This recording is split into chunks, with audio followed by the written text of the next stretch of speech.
Bonjour à tous, je suis très heureuse de vous accueillir au sommet vrai, cette deuxième édition du sommet Habite ta puissance.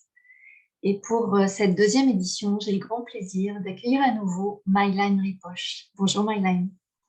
Coucou Edith, merci pour ton invitation.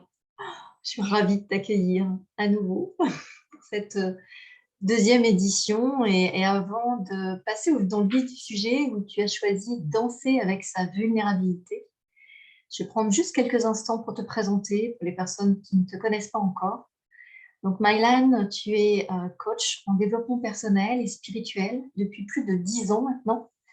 Tu es conférencière et danse-thérapeute et tu aides les hommes et les femmes à danser avec la vie, à être libres et associés dans toutes les sphères de leur vie à travers tes accompagnements individuels, tes formations en ligne et tes stages. D'ailleurs, tu reviens d'un stage, voilà, un peu intensif. On vient d'en parler juste avant. Est-ce que tu veux rajouter quelque chose à ta présentation? Non, c'est ça, c'est un bon résumé de ce que je fais. Parfait. Alors, quand je relisais en fait ton titre, il y a vraiment quelque chose qui me fait penser, moi, à danser avec la vie.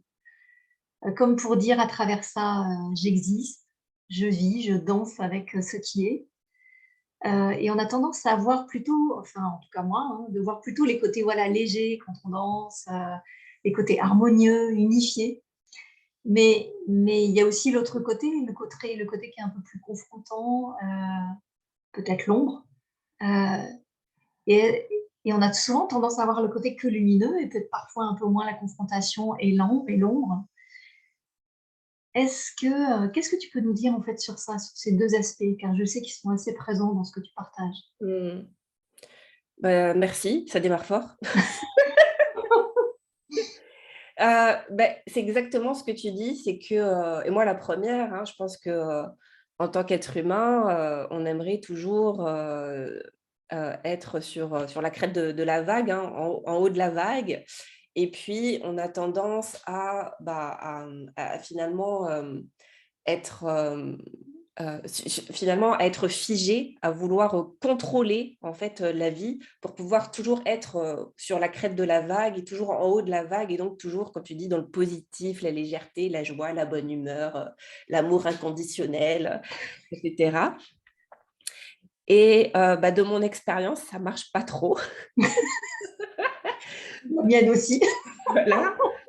Et que, justement, la vie est faite de cycles, est faite de vagues et une vague, s'il y a un haut de vague, c'est qu'il y a un bas de vague et donc la vie, c'est vraiment, fluctuation et mouvement justement, permanent et pour moi, danser avec la vie, c'est justement apprendre à surfer sur les vagues de la vie plutôt que de vouloir les arrêter et juste le fait de comprendre ça, qu'en fait pour moi la vraie harmonie, c'est vraiment cette image du yin et du yang, hein, qui est, d'ailleurs, souvent qui était surtout dans mon ancien logo, mais que j'ai un petit peu repris aussi. Mais justement, il y a la vague aussi dans mon nouveau logo avec le dragon.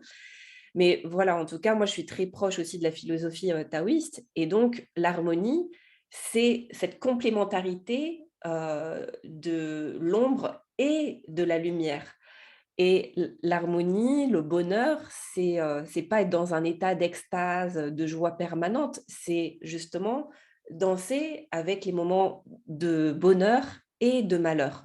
Et pour moi, le vrai bonheur inclut le malheur parce que, je pense qu'on a tous fait l'expérience, hem enfin, je veux dire, pour moi, c'est juste une évidence que, comme je le disais juste avant, la vie, est mouvement et donc elle est faite, de haut et de bas et la clé, en fait, pour moi de l'harmonie et de la danse avec la vie, c'est d'apprendre à danser avec ses hauts et ses bas. Plutôt que de vouloir, s'agripper finalement, au haut, au moment, de joie, au moment de bonheur et finalement, c'est ce qui, le fait de s'agripper au moment uniquement positif de la vie, en fait, paradoxalement, c'est ce qui crée la souffrance, parce que c'est un leurre. Parce que du coup, on profite jamais, parce qu'on se dit enfin, même si on profite des moments joyeux, en arrière-plan, il y a une part qui se dit: «Il faut surtout pas que ça s'arrête». Oui. Et bien sûr que mais bien sûr que ça va s'arrêter, parce que ça s'appelle la vie.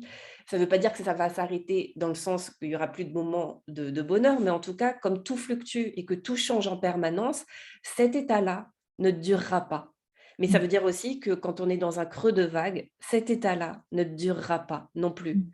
Donc pour moi, la sagesse, c'est vraiment, de comprendre cette loi universelle du mouvement, du changement permanent, et à partir du moment où on se dit: «OK, je suis sur le haut de la vague, tout va bien dans ma vie, et je profite à fond parce que je sais que c'est un état», et donc, bah, par définition, un état ne dure pas. Mmh. Et aussi quand je suis dans un creux de vague, ben je sais aussi que cet état ne va pas durer. Donc du coup, ça me permet, voilà, encore une fois, de surfer, de danser sur les vagues, de la vie. Est-ce que tu as quelques exemples qui te sont arrivés justement dans ta vie, où tu as voulu justement t'accrocher à quelque chose et en fait, est-ce que c'est la vie qui t'a enseigné ça ou après juste toi, ta pratique et ton enseignement, auprès d'autres qui t'a permis justement, de surfer en fait avec la danse de la vie? Mmh, je dirais que c'est un apprentissage un peu, je sais pas trop, je pense que, bah, ça fait un petit moment quand même que je chemine, et c'est Mmh. vrai que, alors des fois j'ai du mal à me rappeler de comment j'étais avant, parce que, il y a des choses quand on les transcende vraiment, alors j'ai Mmh. pas du tout, je suis pas arrivée, hein, j'ai encore beaucoup de chemin à faire.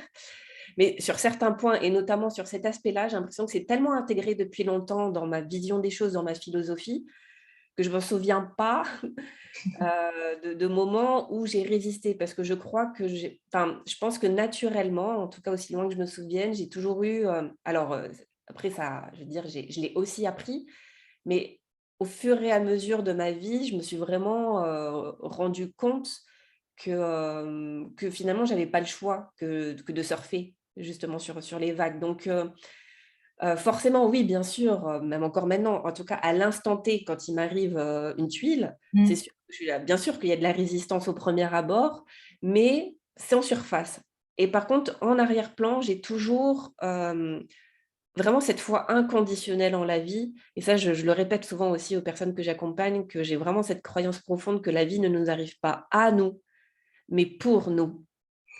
Donc à partir du moment où on voit les choses comme ça, je me dis: «Il peut rien m'arriver de grave». Parce que si la vie m'arrive, pour moi, et Mmh. bah, si ce que je vis est difficile, c'est sûrement pour une bonne raison. Et peut-être que cette «bonne raison» entre guillemets, même si ça peut heurter, certaines personnes, peut-être que je la comprendrai jamais avec mon petit ego, avec mon petit mental. C'est pas ça s Voilà, des fois on peut pas mettre de sens, en tout cas avec notre mental, sur une expérience qui est douloureuse ou qui, voilà, ouais, il y a des fois où on peut pas mettre, ouais, de sens au sens humain du terme Oui, oui. à un événement.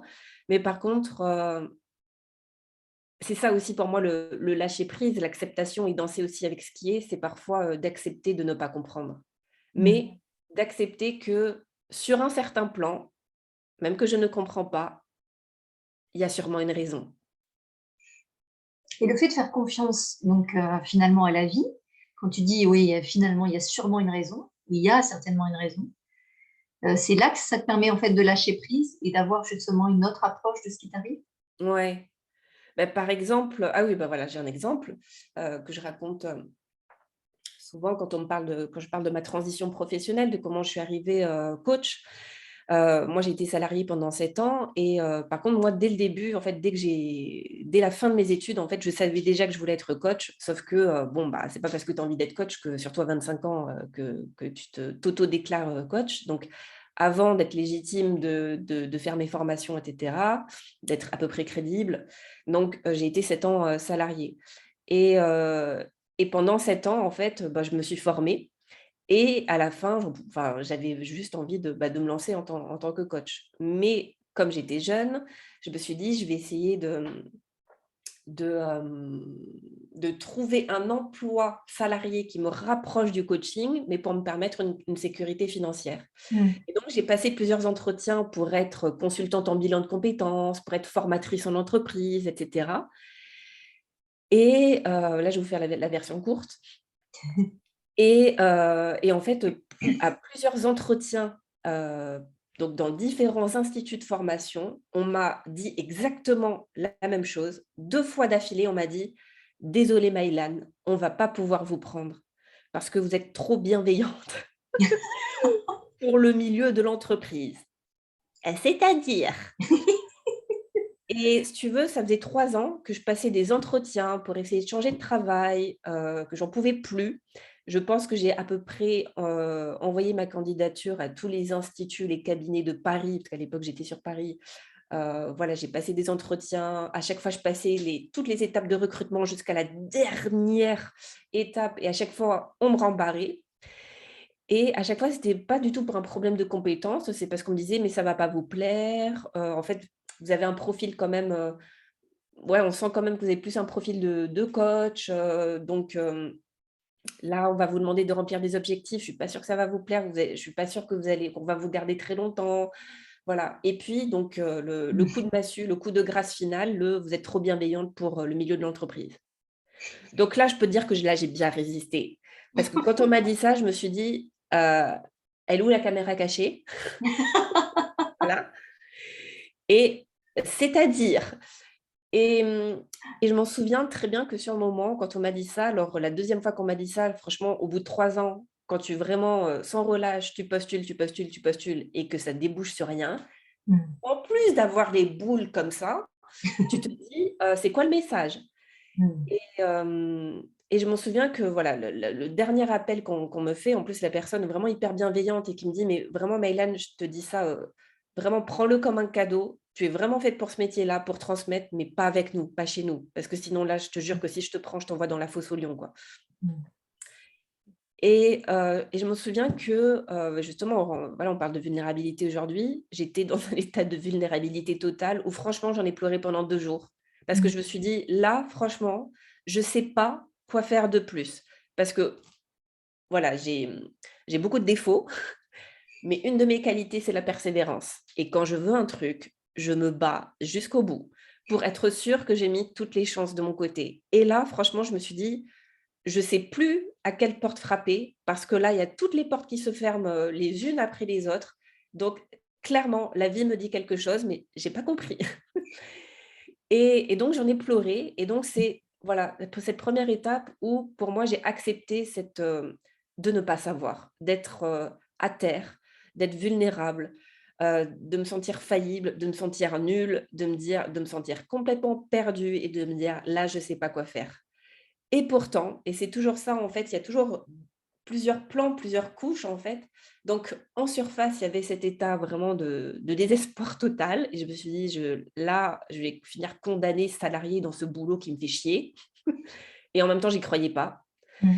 Je me suis dit: «C'est pas grave, si la vie me propose ça, c'est que, bah, il y a un autre chemin que j'ai pas prévu, que j'ai pas anticipé». Et du coup, bah, voilà, bah, bien sûr, la résistance totale en disant: «Ouais, c'est injuste, j'ai pas de chance, la vie est contre moi, gna gna gna gna gna». Calimero, Calimero. Voilà, en surface. En Ouais, arrière-plan, ouais. il y avait une petite voix qui me disait: «Un jour, tu leur diras merci». Et ce jour est arrivé assez vite parce qu'en fait, Mmh. je suis partie en vacances, au Mexique, 3 mois, plus tard et là, j'ai vécu une expérience initiatique qui était pas prévue, enfin un peu c'est un peu tombé, du ciel, voilà, à ce moment-là et et je tombe, enfin voilà, donc je vis une expérience, assez forte dans une Tu veux hutte la de partager, cette expérience? ouais, c'était une hutte de sudation donc Oui.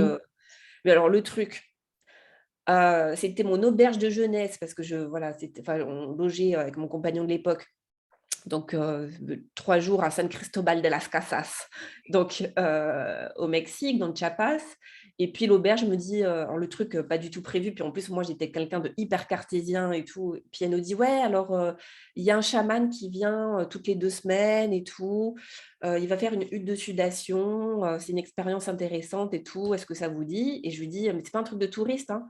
Elle me dit: «Non, non, c'est pas un truc de touriste et tout», je dis: «Bon, bah, ouais, pourquoi pas?» Bon, j'ai toujours voulu moi, j'aime bien les nouvelles expériences, donc bah, pourquoi pas? Et puis, je me retrouve dans ce truc, c'était que des touristes, 0 Mexicains et je me suis dit: «Bon, OK, bon». Et puis, donc je fais cette hutte, Mmh. donc on est 20 entassés comme ça, dans la hutte, et donc le but d'une hutte de sudation, c'est de représenter, l'utérus, en fait, et finalement de revivre, sa naissance, donc Mmh. renaître. Mmh. Et donc du coup, on nous enfume avec, des herbes, je sais même plus, enfin, je sais plus trop ce que c'est, et ça dure, je crois 2 heures, on reste comme ça, et avec, bah, c'est pas interdiction de sortir, c'est vraiment non, bon, si vraiment on se sent pas bien, on peut sortir, mais moi j'étais littéralement coincée au fond de la hutte entre 2 personnes comme ça, et à un moment je me dis: «Oh putain, ça va pas du tout, ça va pas», et je me suis dit: «Je vais» là, et là, bah, la peur de mourir, la peur de suffoquer, je me dis: «Il faut que je sorte, il faut que je sorte, il faut que je sorte», et impossible de bouger, je suis bloquée en fait. Et je me souviens, à ma droite, il y avait une Canadienne qui m'a dit ensuite qu'elle avait senti qu'il allait se passer quelque chose pour moi, et donc elle s'était mise à côté de moi. Heureusement, parce que du coup, à un moment, j'ai commencé à avoir des picotements dans les mains, et je me suis dit: «Mais bon, mais c'est peut-être à cause de la chaleur», et puis en fait, ces picotements se sont accentués et je me suis, littéralement sentie, mais électrocutée, vraiment, tellement que j'ai été complètement figée, donc j'étais comme un bloc de pierre, donc comme ça pendant je ne sais pas combien de temps je suis restée comme ça. Je pouvais même plus fermer la bouche, donc franchement, je sais même pas à quoi je ressemblais, mais je bavais, genre j'en avais partout, ça boulinait sur moi, j'étais j'étais comme et je m'en souviens, j'avais les doigts comme ça, j'étais j'étais comme ça, et je ne pouvais plus bouger, et je pouvais même pas appeler à l'aide parce que j'étais bloquée, en fait, et la femme qui était à côté de moi, elle a vu. Tétanisée? Ouais, tétanisée. Et donc elle m'a, et j'essaie de lui faire juste comprendre que, je suis pas bien, et je me dis: «Le chaman va le voir». Mais en fait, c'est un chaman de pacotille, je sais pas, voilà. Donc lui, il finit son truc, il se barre de la hutte, tout le monde sort et moi je suis comme ça, Et tu es restée à l'intérieur, toi? je suis restée dedans, en fait. Et heureusement cette, voilà, la Canadienne qui était à côté de moi, elle est restée avec moi, et c'est elle qui m'a ramenée, en fait, par la respiration, donc à ramener, voilà, dans le sol pour que je revienne progressivement à mes sensations. Mmh. Et elle m'a accompagnée, et puis j'ai retrouvé progressivement mes sensations, et en tout cas, à ce moment-là, je sais que, voilà, c'est pas mental. Je sais qu'il s'est passé un truc, que cette «électrocution» entre guillemets, c'est que, voilà, je sais, enfin, elle a vu des choses, en tout cas, elle a eu des visions, par rapport à moi Mmh. pendant ce truc, donc elle m'a dit ce qu'elle a vu, et moi, je sais juste qu'à ce moment-là, voilà, finalement, je saurais jamais vraiment ce qui s'est passé, mais en tout cas, je sais que j'ai reçu quelque chose. Et le chaman, voilà, je lui dis: «Mais qu'est-ce qui s'est passé et tout? J'étais pas bien». Puis il me fait: «Ah, mais tu es un peu sensible, c'est tout». Ah, OK, bon, toi plus jamais. Et voilà, donc du coup, je sais qu'il s'est passé vraiment quelque chose de fort à ce moment-là. Voilà, je pourrais pas en dire plus puisque encore une fois, c'est pas mental. Je suis rentrée de vacances, le lundi, je suis allée voir ma chef et je lui ai dit: «Je veux démissionner». En fait, Et tu veux dire avec ce que tu as vécu donc au Mexique, ouais, c'est c'était comme comme si un mes switch, enfin, c'est comme si, c'était clair, c'était net dans ta tête, c'était, «Bon, c'est bon, maintenant ça suffit», c'est ça? ouais, en fait, il y a un truc qui me disait: «Tu es prête, Mmh. vas-y, fais le Ah grand ouais, saut». OK. Et c'est comme si j'ai plus de peur, et je m'en souviens qu'au moment où je lui ai dit: «Voilà, Patricia, je veux démissionner», il y a mon mental qui arrive en panique en disant: «Mais qu'est-ce qu'elle me fait? Qu'est-ce Tu qu'elle es nous fait folle! là? Oh! Oh!» Et en même temps, pareil, c'est toujours en surface, mais en arrière-plan, il y avait vraiment une part de moi, enfin, il y avait vraiment quelque chose qui disait: «T'inquiète, on gère, ça va le faire». Et c'est bizarre parce que d'habitude, pourtant, voilà, j'ai vraiment essayé de démissionner par tous les moyens et tout, et il y a eu des moments où j'étais à 2 doigts de prendre une décision qui ne m'aurait pas du tout servi. Tu vois? Je me serais retrouvée sans chômage, ou avec des personnes pas 1, 2, 3 bienveillantes. Mmh. Et à chaque fois, la vie me rattrape, donc je suis plutôt, bien protégée quand même, moi. Et à chaque fois, il y a quelque chose qui me rattrapait pour m'empêcher de prendre la mauvaise décision. Et là, c'était tout l'inverse, c'était qu'il y a un truc qui disait: «Mais qu'est-ce qu'elle nous fait? Qu'est-ce qu'elle nous fait?» Et il y a vraiment quelque chose vraiment qui était super, serein, qui me disait: «Là, maintenant, oui, c'est le bon moment». Alors que j'avais aucune bonne raison de dire que c'était le bon moment. Ouais, ouais, ouais.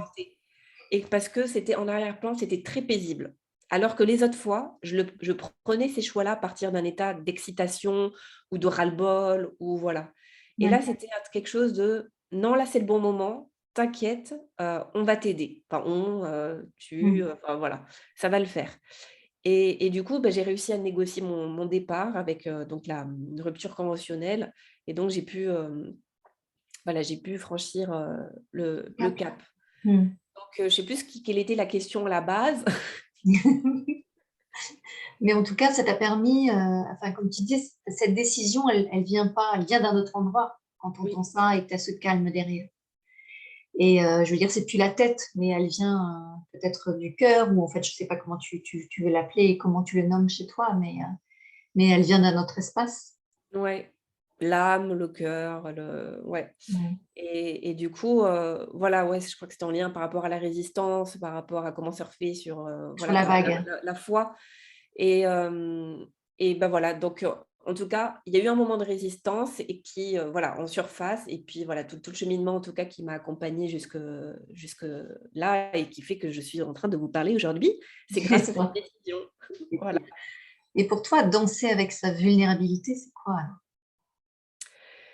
Bah, c'est oser, assumer, déjà avec soi-même, hein, c'est le plus dur, hein. Toutes ces facettes et tu parlais d'ombre et de lumière et pour moi, c'est vraiment ça, tu vois? C'est vraiment cette danse, l'harmonie encore une fois, hein, c'est le yin et le yang, hein, c'est pas qu'un côté, c'est pas qu'une facette de la médaille et du coup, danser sa vulnérabilité, voilà, c'est accepter de reconnaître que nous sommes des êtres humains et qu'en tant qu'êtres humains, nous sommes des êtres, de dualité et donc nous avons, toutes les facettes en nous et c'est, arrêter de se voiler la face, vraiment, puis vraiment se regarder en face et se regarder en face, ça veut dire avec, bah, toutes nos facettes, tous nos différents visages, savoir aussi,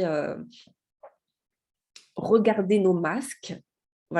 voilà, pour pouvoir les enlever aussi et donc c'est, voilà, c'est vraiment pour moi, en tout cas, c'était tout un travail de dépouillement de tous mes masques et j'en ai encore. Des fois, je peux en remettre, les enlever, mais en tout cas, j'ai l'impression que plus j'avance, plus je m'autorise à voilà, couche par couche, à les enlever et et à aussi oser, ouais, montrer, exprimer, toutes mes facettes et aussi les facettes, bien sûr, dont je suis, pas forcément hyper fière. Voilà, Mmh. pas que Ouais, mes tout à côtés les fait. plus sexy. Mmh, mmh, mmh. Et justement, enfin réussir à enfin je trouve que quelquefois, est-ce que c'est, j'allais dire judicieux, je sais pas si c'est le bon terme, mais en tout cas, d'oser être vulnérable, on peut pas l'être avec tous ou pour toi si? Parce que quelquefois se rendre enfin c'est se rendre vulnérable auprès de quelqu'un qui, où c'est plutôt difficile en fait de pouvoir l'être. Mmh. De peur justement d'être peut-être attaqué, d'être, quel est ton point de vue par rapport à ça? Ou en tout cas, est-ce que ça t'est déjà arrivé de te dire: «Bah non, je peux pas être vulnérable avec cette personne-là parce que ça va me mettre peut-être en danger» ou Mmh. Mmh, enfin, ça s'est pas vraiment présenté dans ces termes, enfin, ouais, comme ça. En tout cas, sur le moment, souvent, si tu enfin, tu as pas le temps d'analyser. Mais oui. en tout cas, enfin, en tout cas, pour moi, c'est assez naturel de sentir, tu vois, que, et je pense qu'instinctivement, on le fait plutôt, naturellement. C'est qu'il y a des personnes, on sent que, comme tu le dis, c'est pas le moment, en tout cas, devant cette personne-là. En tout cas de voilà, d'ouvrir enfin de tout montrer, de tout lâcher parce que, hem, elle pourrait l'utiliser pour nous blesser encore plus. Mmh. Hem et donc mais ça veut enfin, ça peut comment dire? J'essaie d'être claire. Hem Ouais, enfin, pour moi, ça touche au discernement. C'est-à-dire qu'il y a des situations où des personnes, on sent que, bah, là, c'est vraiment pas le moment de dire, voilà, Mmh. voilà, d'ouvrir tous nos chakras en disant: «Vas-y». Mais voilà, des fois, de savoir aussi se protéger pour se préserver. Mais se protéger, ça ne veut pas dire se bétonner.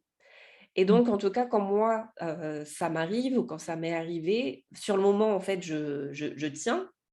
Mais finalement, je l'analyse pas, je me dis: «Bah, alors là, tu tiens pendant X temps», c'est sur le moment, en fait, c'est mécanisme de défense, je Oui. résiste, je tiens.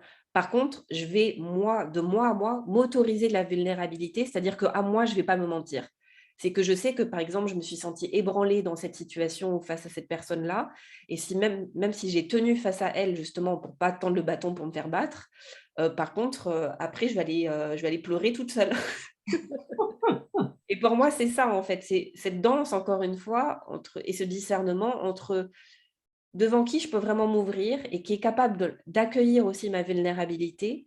Et il y a des personnes où qui est pas capable ou qui va peut-être se servir de ma vulnérabilité pour me faire encore plus mal. Donc là, je vais pas y aller non plus, voilà, comme vous disiez, tous les chakras ouverts. Mmh. Heu, voilà, c'est du discernement et du coup, par contre, je vais aller prendre soin, de ma vulnérabilité et donc par contre, quand je me retrouve toute seule avec moi, beh, je vais faire ce qu'il faut pour, me dire, voilà, pour, m'apporter du réconfort, pour, évacuer les émotions que j'ai retenues dans cette situation-là. Mais en tout cas, d'avoir un moment, un espace pour pouvoir, accueillir ce moment de vulnérabilité, accueillir mes émotions, pour ne pas se mentir à soi, pour pouvoir voilà, libérer, nettoyer, parce que pour moi, c'est ça aussi danser avec ses émotions, danser sa vulnérabilité, pour moi, c'est danser avec ses émotions et c'est déjà ce que je disais vis-à-vis de soi d'abord. Donc si tu tiens face à quelqu'un, au moins vis-à-vis de toi-même, ne te mens pas. Ouais, en fait, être vulnérable, c'est d'abord, avant tout, avec soi, alors. Ouais, Mmh. Ouais, j'aime oui, bien ça. Ouais, tout à fait. oui, Et finalement, c'est pas si facile que ça, non. parce que qu'est-ce qu'on se voile la face? Bien souvent, hein. Mmh. Et toi, as-tu, peut-être, des conseils justement à donner pour, aller, bien, voir chez soi à quel moment on se ment? Hem, et pour moi, l'indicateur, en fait, c'est, nos émotions. C'est Mmh. ce qu'on ressent. Les émotions ne mentent pas et donc notre vérité, en fait, c'est ce qu'on ressent. Et donc, j'ai beau me dire: «Non, non, je suis pas touchée», même pas mal, Ouais, on est champion pour ça, hein. voilà. Bah, ah oui, vraiment, tu vois? C'est: «Ah oui, vraiment, mais va voir, est-ce que tu es sûre qu'il y a pas un endroit là où ça pique un peu, où ça fait mal?» et hem et moi, je le vois bien sûr qu'il y a des moments où sur le moment, à l'instant T, je me rends pas compte que je suis dans la résistance, où je tiens, où j'essaie de faire bonne figure. Et puis par contre, après quand je prends du recul, je vois bien que c'est pas si neutre que ça m'a quand même touchée et donc le meilleur moyen de ne pas se mentir, c'est d'aller voir est-ce que c'est complètement serein? Si je me sens complètement sereine dans cette situation, c'est que, bah, dans ce cas-là, oui, je suis Mmh. vraiment en paix avec ce qui s'est passé.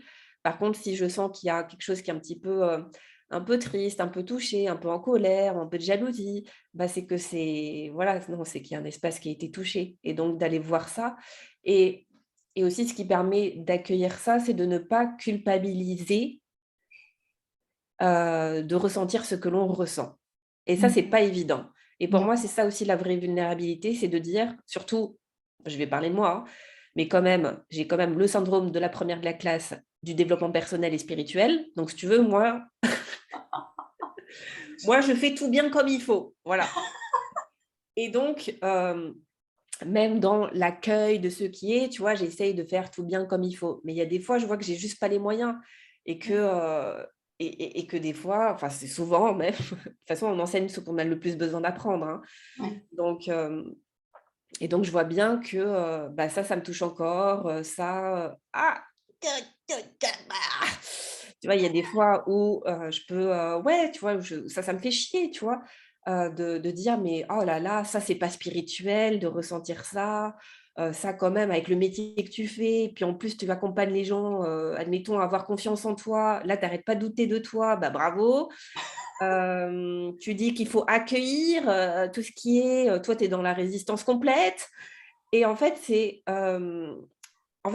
d'accueillir ça, de dire: «Bah oui, je suis aussi humaine». Ouais. Et tu vois, moi, par exemple, un truc où, bah, là, justement, un moment vulnérable, moi, il y a un truc en ce moment, le dernier sujet pour moi, c'est la jalousie. Je Mmh. pensais pas être jalouse, tu vois? Ouais. Et là, il y a des situations alors, voilà, c'est un oignon, tu vois? C'est que, Oui. Mmh.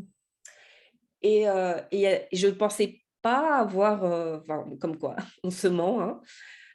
Je me suis dit: «Non, moi, je suis pas jalouse». Et et là, la vie me dit: «Ah oui, tu es sûre? Tiens, tiens et ça là!» Elle se charge bien de t'apporter ce qu'il faut, hein, pour vérifier. Tiens, vérifie. C'est ça. Et là, tu es là: «Aïe! Ah putain, merde, je l'avais pas vue celle-là».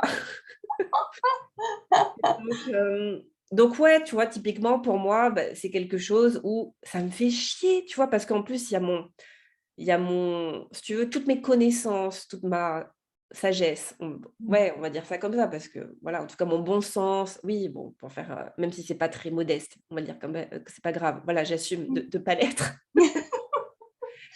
Et c'est Voilà, parfait. oui, j'ai une Ouais. certaine sagesse qui dit que quand même, oui, enfin, tu devrais t'en foutre, ça devrait glisser, tu devrais être contente pour la personne et tout. Mais ça, c'est ce que je me raconte. Donc ça, c'est voilà, la première de la classe, la spirituelle qui dit: «Ouais, quand même, tu devrais accepter, tu devrais être contente, mais quand même, tu devrais faire confiance», bla patati patata. Et après, quand je regarde vraiment en moi ce que ça fait, Mmh.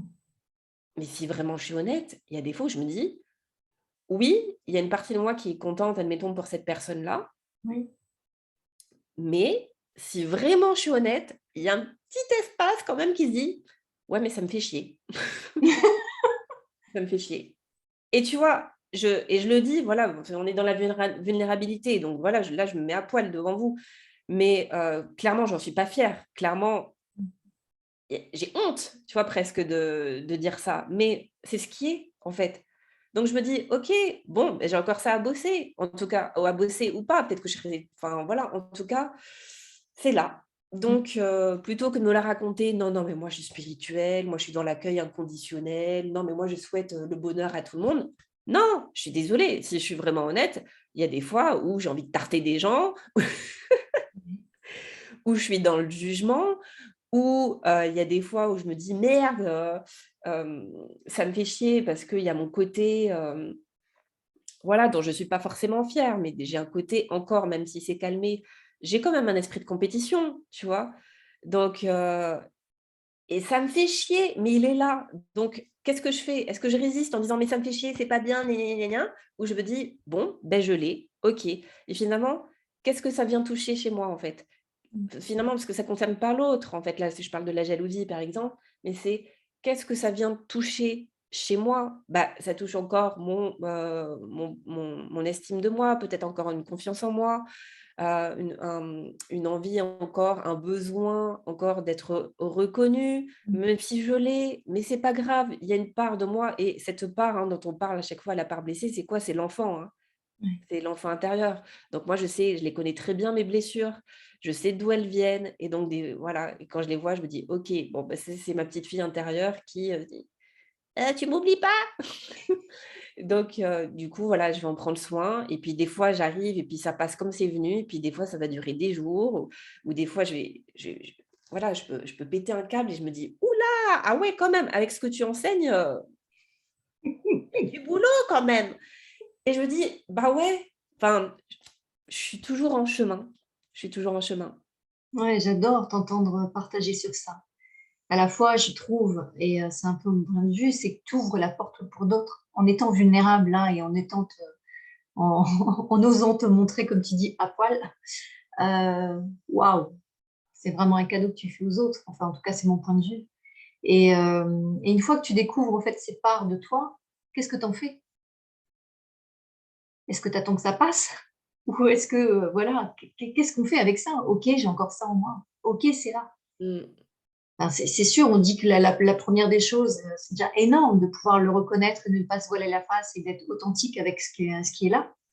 Mais ensuite, j'attends ou Ben, après voilà, enfin, ça dépend ce qui est, mis en lumière, mais pour ma part, je sais que j'utilise beaucoup le dialogue intérieur. Donc je vais aller voir, cette part.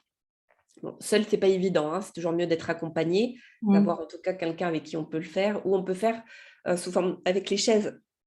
Donc on mmh, imagine qu'on met cette part-là, par exemple la part qui est jalouse, hein, pour reprendre l'exemple, donc sur une chaise et puis on va lui dire: «OK, qu'est-ce qui se passe? Dis-moi, qu'est-ce qui se passe? Je t'écoute». Et puis au début, bah, va se plaindre, comme tu disais Calimero, «Oui, mais gna gna gna gna gna gna gna gna gna». Et du coup, on va aller voir en fait, le besoin qui n'est pas nourri de cette part.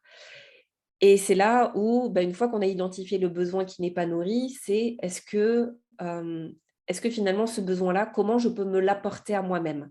Ou est-ce que je peux demander de l'aide? Des fois, ça peut être oui, ça peut être, demander de l'aide extérieure, donc soit se faire accompagner, soit en fonction de ce qui émerge. Peut-être, c'est, juste un temps, en fait, un besoin de douceur.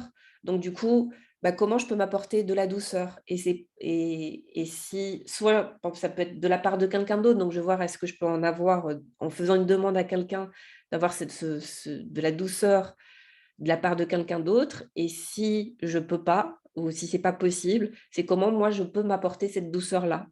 Mais pas forcément la manière dont je l'attendais de l'autre, mais ça peut être un besoin de douceur, par exemple, «Ah, j'aimerais bien qu'on me dise à quel point je suis belle, que je suis gentille, j'ai de la valeur». Et donc, admettons, si moi j'arrive pas à me le dire à moi-même, en tout cas, c'est voilà, j'ai un besoin de douceur et peut-être que déjà le premier truc que je peux faire, c'est juste me prendre un bain. Voilà, juste: «Ah tiens, je me ferais bien un massage». Bah, d'ailleurs, tu vois, moi je reviens de stage et j'ai un grand besoin de douceur en plus, bah, que je te disais, je suis revenue un petit peu malade, ça s'entend un peu, du stage. Et du coup, voilà, je me suis réservé un massage, tu vois, en fin de Mmh. semaine pour, voilà, pour, mon Te besoin de chouchouter. douceur, pour me chouchouter, voilà. Et souvent donc ça peut être des choses voilà, le besoin de douceur souvent et le besoin en fait, il y a plein de manières de le nourrir et souvent on dit: «Oui, mais moi, par exemple, mon besoin c'est, de rencontrer quelqu'un». Mmh. Non, ça, c'est pas un besoin, en fait. En fait, Mmh. c'est pourquoi tu as besoin de rencontrer quelqu'un. Parce que tu as un besoin de partage, un besoin de chaleur, un besoin de communication, un besoin de complicité. Donc du coup, voilà, bah, avec qui tu peux nourrir ce besoin-là? Peut-être déjà avec un ami, quelqu'un de la famille et puis déjà de toi à toi. Comment tu peux nourrir déjà ce besoin de douceur, de chaleur? Bah, voilà, l'exemple que je donne, un truc tout bête ou en tout cas où moi je sais que je dépends de personne, un bain, me cuisiner un bon petit plat, Mmh. me faire masser, voilà, peu importe. Et c'est de revenir du coup aux besoins donc de cette part blessée au début. Et bah, je peux partager aussi, moi, une grosse prise de conscience aussi que j'ai eue, cet été, hein, parce que, bah, comme je vous disais, je suis Oui. toujours en chemin. Et l'année dernière, justement, quand on a fait le sommet toutes les 2, mon nom, en tout cas sur les réseaux, c'était, les gens me connaissaient sous le nom des guerriers pacifiques. Mmh. Et Absolument. aujourd'hui, Mmh. les guerriers pacifiques n'est plus, c'est juste Mylène Ripoche, danse intérieure. Pourquoi? Parce que justement, j'ai plongé dans ma vulnérabilité et je suis allée voir, le guerrier, parce que moi j'ai vu enfin en tout cas c'était plutôt figure masculine chez moi, c'est mon yang. Et pourquoi j'ai basculé en fait? C'est parce que justement j'ai lâché les armes. Je sentais déjà l'année dernière que les guerriers pacifiques, avec la tournure que j'ai pris avec la danse, que ça commençait à moins résonner, ça a été un peu moins aligné, même si je suis toujours une guerrière pacifique. Mais je sentais que quand je le disais, il y avait un truc qui, voilà, ça commençait à coincer un peu. Et puis j'ai fait un gros, travail sur moi, notamment, l'été dernier où j'ai vraiment senti que, il y avait vraiment quelque chose, j'ai besoin de lâcher les armes.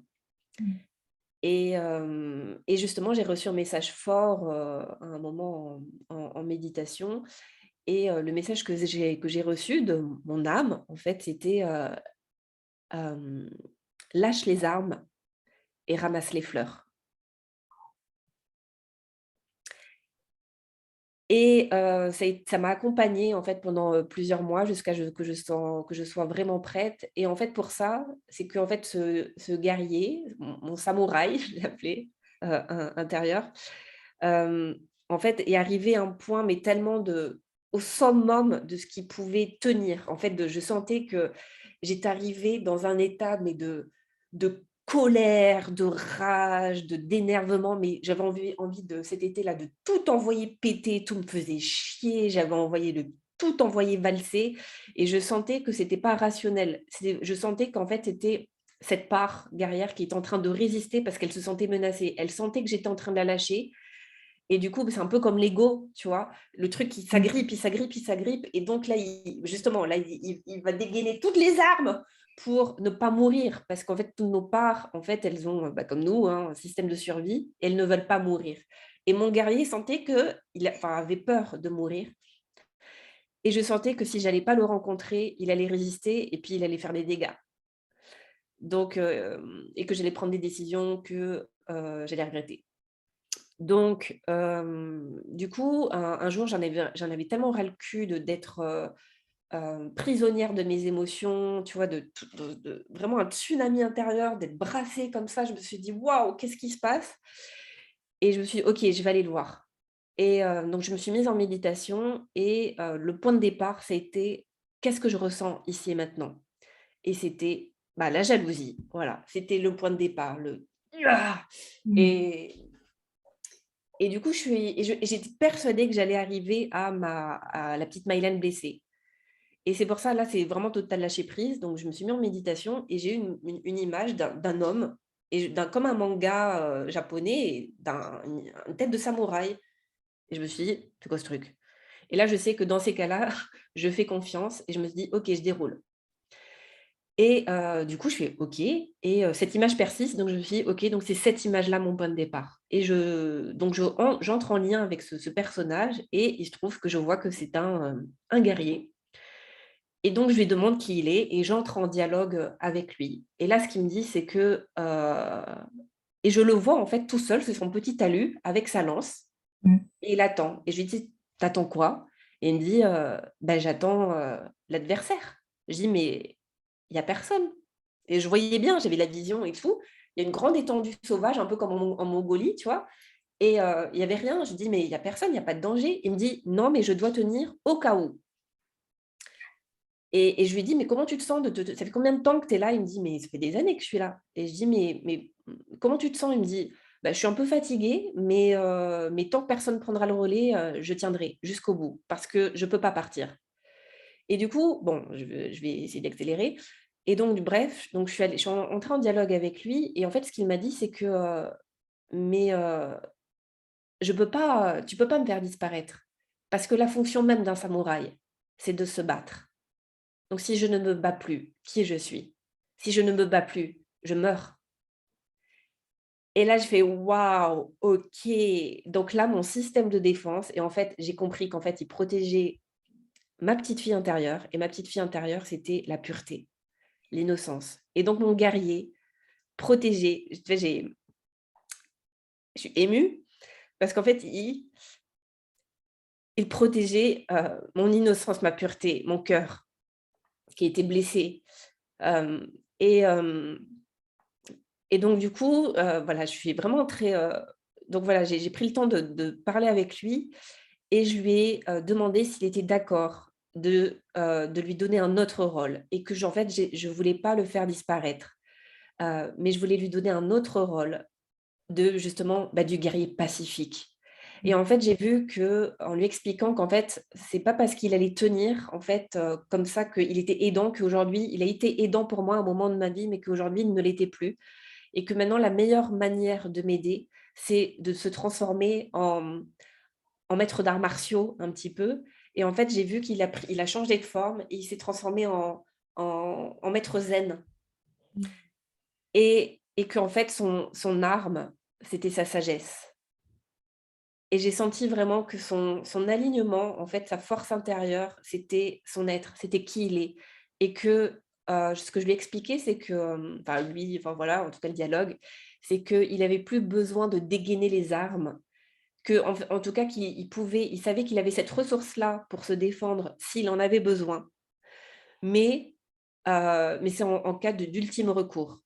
Mais qu'aujourd'hui, sa meilleure force, c'est sa force intérieure, c'est son alignement, c'est c'est son mental, son esprit, sa sagesse et que, ça sera beaucoup plus aidant pour moi aujourd'hui qu'il me protège de cette manière-là, mais que si jamais il y a un besoin de me défendre, il sait qu'il peut utiliser une arme et donc on a négocié comme ça et c'est suite à ce dialogue intérieur où je me suis dit: «OK, en tout cas le guerrier, n'a plus lieu d'être» et là, c'est vraiment le guerrier pacifique, en fait, mais voilà, j'ai plus besoin de mettre ça en avant et en fait, c'est juste Maïlan, tout simplement. J'ai plus besoin de me cacher derrière la guerrière et que, oui, j'ai toujours, ce côté yang, fort, chez moi, mais je peux aussi laisser place à la douceur parce que ma vraie force, elle est aussi dans ma douceur Et c'est quelque chose finalement de tout récent, en fait, que j'ai découvert chez moi, que ma vraie force, elle est dans ma douceur, elle est dans ma vulnérabilité,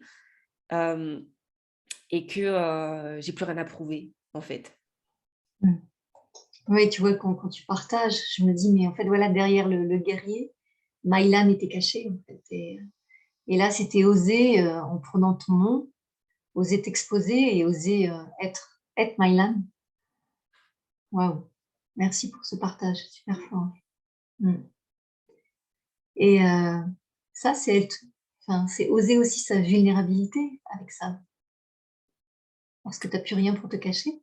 C'est ça. Là, c'est juste moi, en fait. Ouais. Et juste moi, bah, c'est ce qu'on disait, c'est, moi dans toutes mes facettes, donc hem, dans tout ce que je suis aussi, dans tout ce que j'aime, chez moi et dans tout ce que j'aime pas chez moi. Voilà.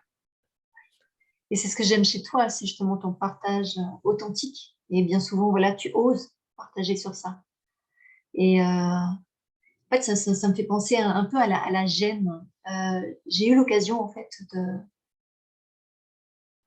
de partager ma gêne avec une personne, voilà, de confiance, et en fait, à partir du moment où on arrive à exposer sa gêne avec quelqu'un, bien sûr, on ne peut pas le faire avec n'importe qui, et bien, c'est incroyable ce que ça guérit, en fait, derrière. Est-ce que tu as eu l'occasion de ça ou d'une expérience, en fait, qui peut être, apparentée à ça? La Oui, bah, encore oui, bah, tout récemment avec une amie justement où il y a eu, quelque chose qui m'a gênée, justement et j'avais pas osé lui en parler parce que je voulais pas, voilà, parce qu'à la fois je savais que ça venait toucher une part de moi, que ça la concernait, enfin qu'elle était juste le stimulus, mais que c'était pas vraiment la cause. Bon bref, du coup j'ai mis des mois à lui en parler et puis, du coup on a, hem, elle a senti que je prenais un peu mes distances et du coup, bah, heureusement elle a aussi cette lucidité-là, puis cette, sagesse-là aussi, ce chemin de conscience aussi qu'elle fait et donc elle m'a dit: «Voilà, Maïlène, je sens qu'il y a quelque chose, je sais pas si c'est moi ou voilà».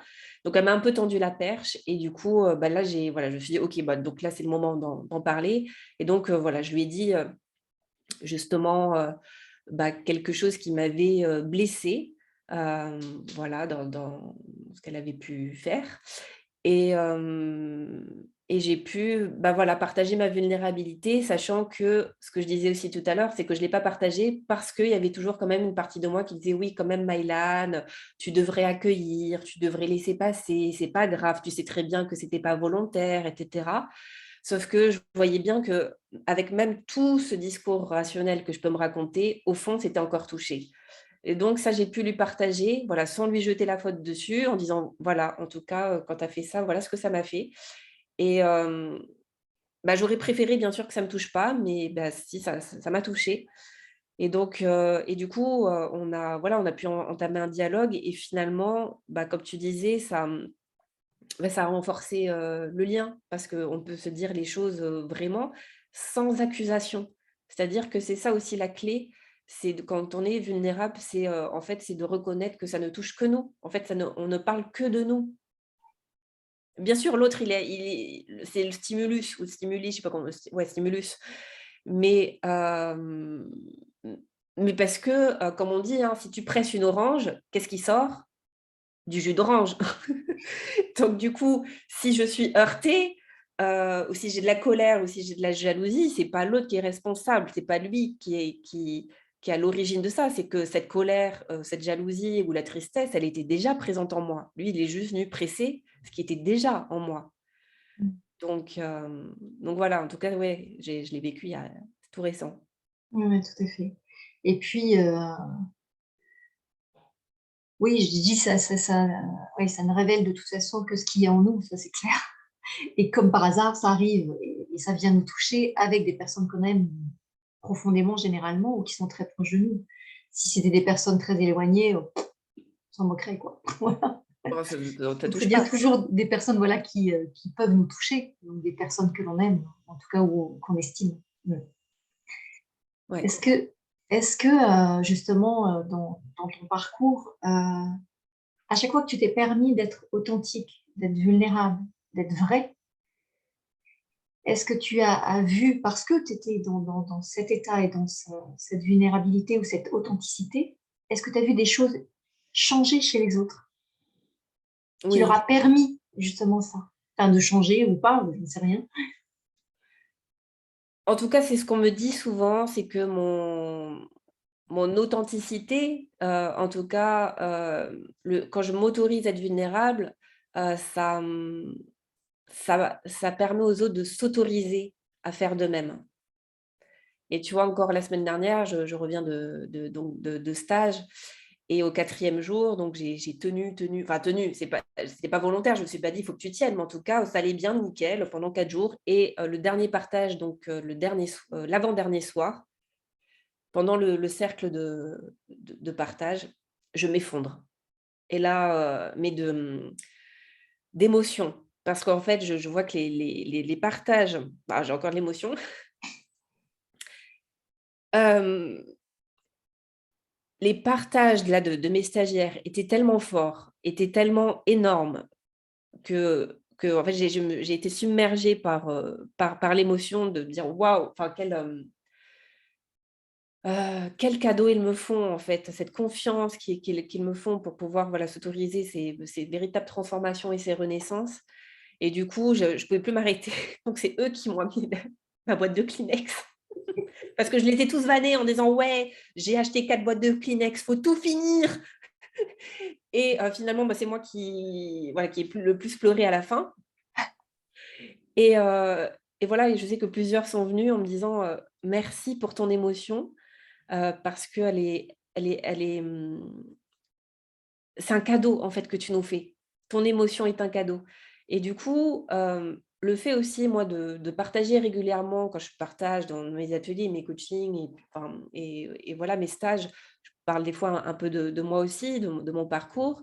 Le fait de pas, me mettre sur, un piédé je veux surtout pas qu'on me mette sur un piédestal et donc je me mets vraiment au niveau de tout le monde.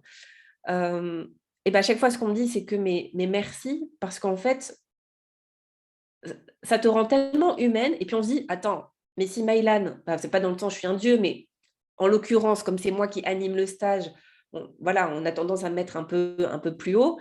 Là, de dire moi je me remets au même niveau en disant: «Mais écoutez, mais moi aussi je ça me fait chier, ça m'énerve, ça j'y arrive pas» et cetera. On dit et puis inconsciemment on se dit: «Ah ouais? Ah ouais, mais même toi aussi Maïlan, des fois tu y arrives pas, tu es jalouse, tu es énervée, tu pètes un câble pour, tu es stressée». Bah ouais.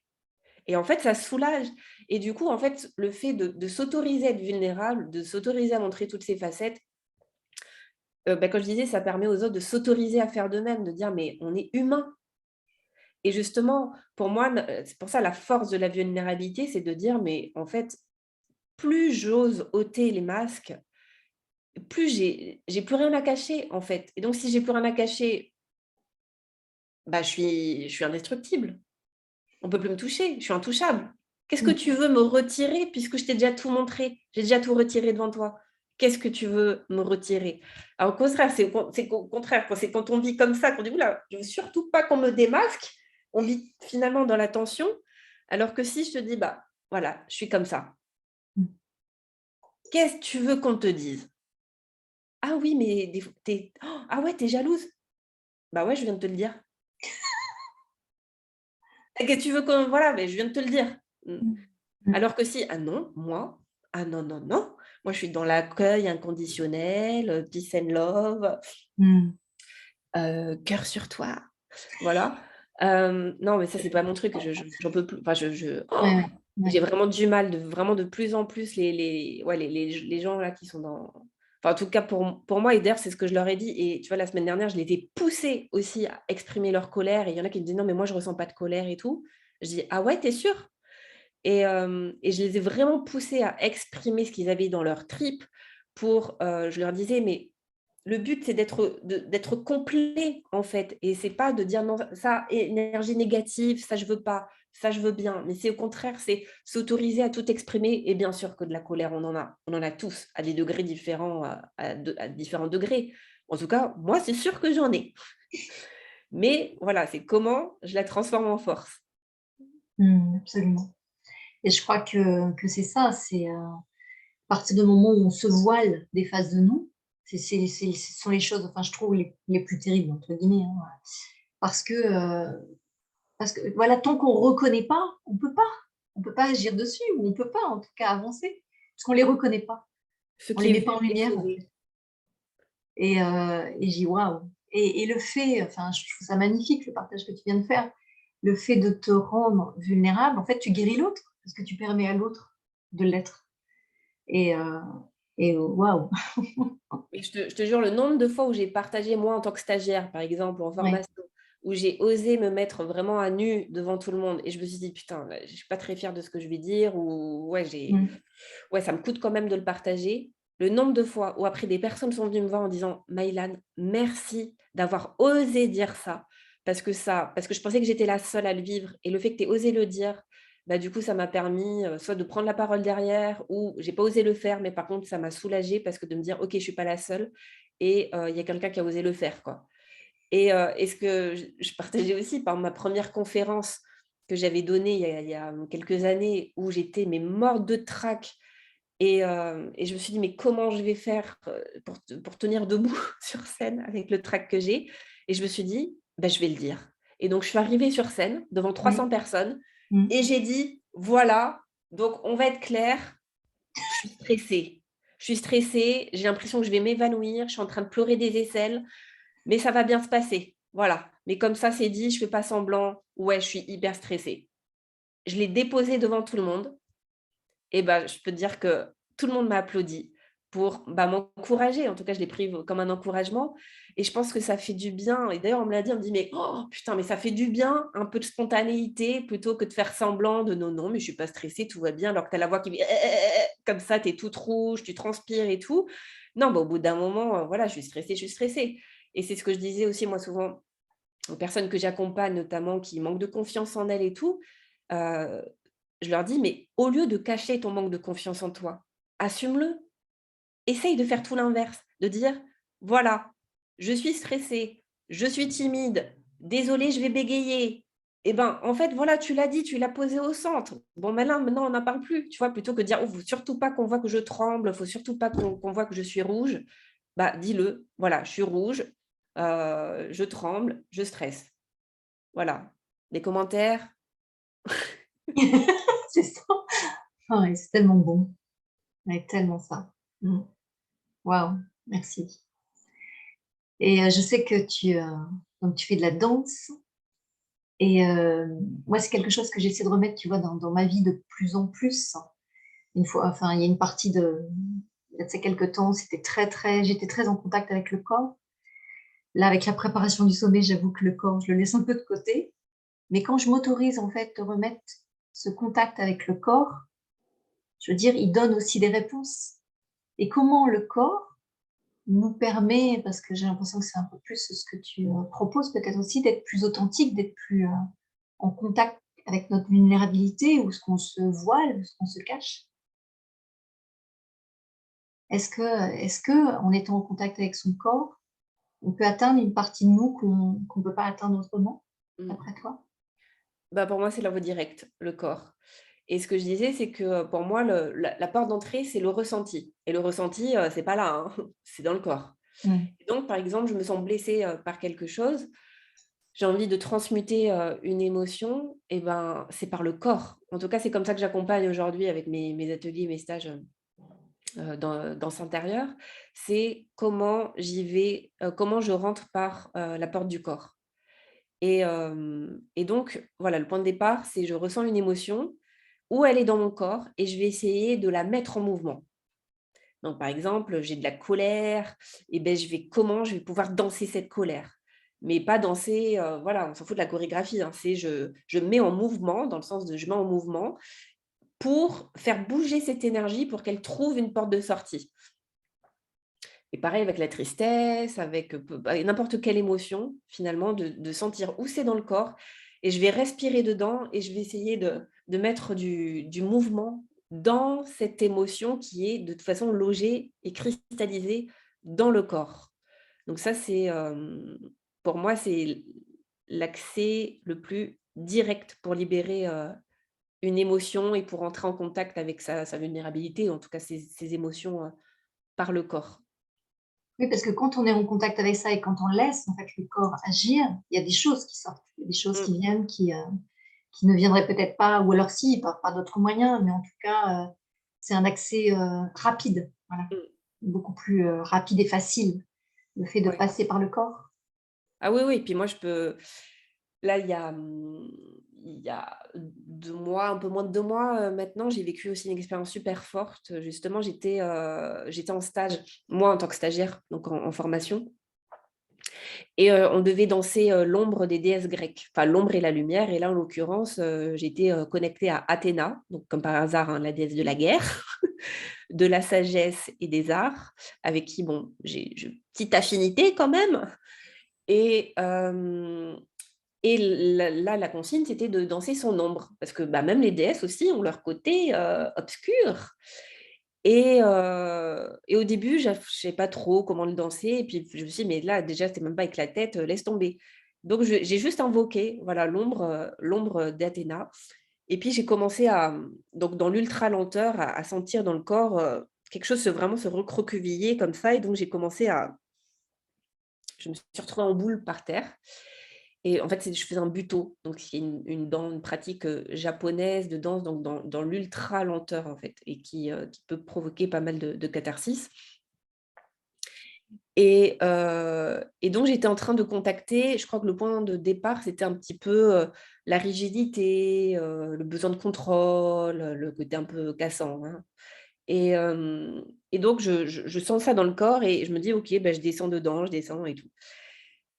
Et puis, j'ai vraiment laissé faire et puis à un moment, quand on permet, je veux dire, quand on descend au plus profond de son ombre, bah, à un moment, c'est je sais pas comment c'est comme une chose enfin, comme un truc qui se retrousse, en fait, comme un gant, en fait. Donc voilà, c'est comme si je rentre dans le gant, donc là, je rentre dans le côté sombre. Puis à un moment, quand je vais vraiment jusqu'au bout, jusqu'au bout, jusqu'au bout, ben, voilà, comme je disais, tout est mouvement, hein, rien ne change et c'est comme si à un moment, il y a quelque chose qui peut se retrousser et hop, je me retrouve, dans la lumière, quoi. Et ben, au niveau des émotions, c'est pareil. C'est que là, je suis descendue, descendue, descendue, donc vraiment dans le côté, sombre et à un moment, il y a, bah, la catharsis qui est arrivée où j'ai commencé à, convulser et hem et là, il y a une énergie qui m'a traversée, mais d'une puissance phénoménale où du coup, j'ai poussé un cri, mais je pense qu'on m'a entendu, on m'a entendu jusqu'à l'autre bout de la planète. Mais un cri d'une puissance qui n'était pas un cri de douleur, qui n'était pas un cri de colère, qui n'était pas un cri de souffrance ni de libération, qui était le cri de la vie, je ne sais pas comment dire, mais de la terre, vraiment le cri des entrailles de la terre. Et même moi, au moment où je faisais ce cri, enfin ce cri ou plutôt ce cri m'a traversée, je me suis dit: «Oh purée, je suis capable de faire ça moi!» et hem et ça a duré, un truc, mais c'était, alors c'était d'un point de vue extérieur, je pense que c'était assez flippant. Par contre, intérieurement, c'était jouissif parce que c'était d'une telle puissance et je me suis dit: «Waouh!» En fait, la leçon, c'était si on accepte vraiment de descendre en profondeur dans nos obscurités, de l'autre côté déjà on trouve la lumière mais par contre ça demande de savoir vraiment plonger dedans et c'est en fait, je me suis rendu compte que c'est nous qui nommons les émotions de négatives, et notamment la colère et cetera. Mais si on va jusqu'au bout de cette énergie-là, bah, justement on se rend compte que c'est juste une énergie et c'est juste, différentes couleurs comme l'arc-en-ciel, et que l'énergie de la colère en fait au fond elle est très, très belle. Si on la transmute, elle est vraiment très belle et c'est une vraie puissance, c'est une vraie ressource. Et en tout cas, j'ai vu que le point de départ, oui, c'était le côté dit négatif, mais quand tu plonges juste, quand tu vas au-delà des étiquettes et du jugement et que tu te laisses juste traverser par l'énergie, en fait, chaque émotion est enseignante et se transforme en puissance et en ressource, en fait. Donc du coup, je me dis: «Plus ça va, plus j'avance et moins j'ai peur finalement de toutes ces émotions dites négatives». Parce que, je me dis que si vraiment je plonge dedans, en fait, c'est ma vraie force, elle est là, savoir plonger dedans. Donc après, tu te dis: «Quand tu arrives à ce niveau-là, qu'est-ce qui peut t'arriver?» Franchement. Mais c'est pas évident, c'est clair. Mmh mh. Oui, puis à certains moments, ça va être plus facile que d'autres d'atteindre ça Ouais. et d'autres, on va remettre des résistances, je veux dire, par-dessus, j'imagine. Waouh, merci pour ce partage, ouais. Il y a quelque chose que tu voulais nous partager maintenant ou pas? Et ben, j'avais préparé, je sais que généralement il résonne bien. J'ai écrit un texte, lors d'une conférence il y a 3 ans maintenant qui s'appelle, «Se choisir» et je trouve qu'il va bien avec le thème de la vulnérabilité donc ça sera peut-être ma conclusion. Mmh, parfait, avec grand plaisir. Se choisir. À partir d'aujourd'hui, j'arrête de me voiler la face et je me regarde en face. En tant qu'être incarné, je suis dualité. Je reconnais toutes les facettes de mon humanité, le bon comme le mauvais, ma lumière comme mon obscurité. Je n'ai pas à trancher puisque je suis complet. À partir d'aujourd'hui, je me fous la paix et je m'autorise à merder. Je me donne le droit de tomber, d'être humilié et de me relever. Je m'autorise à faire des erreurs, de ne pas être à la hauteur, d'avoir peur et de laisser couler mes pleurs. Aujourd'hui, je me libère de ma peur d'être jugée et je choisis de me mettre en priorité.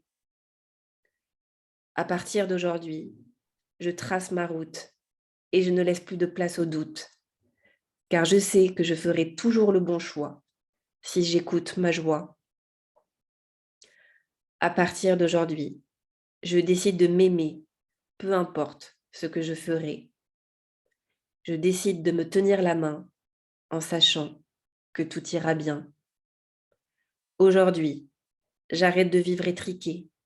Je décide de voler plutôt que ramper et je me connecte à ma divinité. Aujourd'hui, pour le meilleur et pour le pire, je me dis oui, je me choisis. Waouh, magnifique. Mmh. Merci Maëlan. Merci. Merci pour, ce magnifique texte et et cet échange. Je me réjouissais de ces retrouvailles et waouh, merci. Merci à toi, Edith. Où peut-on te retrouver Maëlan? Alors, sur mon site, du coup, maëlanripoche.com maintenant, sur les réseaux sociaux, Instagram, YouTube, Facebook, au même nom, à mon Mmh. nom, tout simplement. On va y retrouver toute ton actualité. Yes. Mmh. Il y a quelque chose d'autre que tu voulais partager? Juste, non, en tout cas, au niveau de l'actu, donc c'est en tout cas, moi, j'encourage, les gens, en tout cas, avec qui ça résonne, de suivre, mes stages. En tout cas, c'est pour moi, c'est ce que je propose de plus transformateur.